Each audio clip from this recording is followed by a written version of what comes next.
ყველა კვლევა გვაჩვენებს, რომ ზოგადად ადამიანებს უკეთესი სექსი აქვს, ანუ ისინი უფრო კმაყოფილები არიან მათი სექსის ხარისხით და უფრო ნასიამოვნები, როცა მათ პარტნიორებთან აქვთ კომუნიკაცია და ეს უფრო მეტად ჩვენაირ ქვეყნებში უჭირთ ხოლმე, სადაც არ არსებობს ამის კულტურა, თუმცა ეს უნდა ვიცოდეთ, ანუ ნებისმიერ სექსუალური პირველი აქტივობა იქნება ეს მეორე თუ მეოცე, დაგეგმავდე სასურველია კიდევ ერთხელ, რომ განვიხილოთ ეს სექსუალური აქტივობები. ახალი სექსუალური აქტივობის ცდა გვინდა, განვიხილოთ. ასევე ამ სექსუალური ჯანმრთელობის და კომუნიკაციის ნაწილია თანხმობა, თანხმობის მიცემა, თანხმობის უკან, ასე ვთქვათ, გამოთხოვა პროცესში და ასევე მნიშვნელოვანი ნაწილია და ნორმალურია და არ ტეხავს კონტრაცეფციის განხილვა.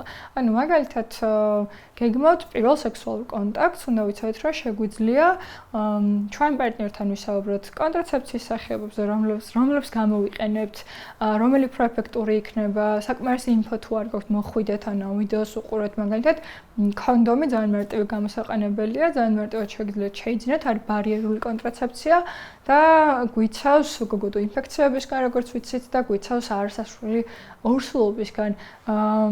ხო, ამიტომ რა ვიცი, ანუ ნუ რავინ შემეკამეთებით ზოგადად იმაზე, რომ რაღაც სხვა ბუნებრივი მეთოდები დაგიცავთ, მაგალითად ეიაკულაციამდე დროზე ადრე საშოდა პენისის გამოღება და ამ შემდეგ, იმიტომ რომ ანუ არ არის ხოლმე ისედაც კონტრაცეფციული საშუალებები, რაც მეცნიერებმა ამდენი იმუშავეს, ისედაც არის ხოლმე 100%-იანი.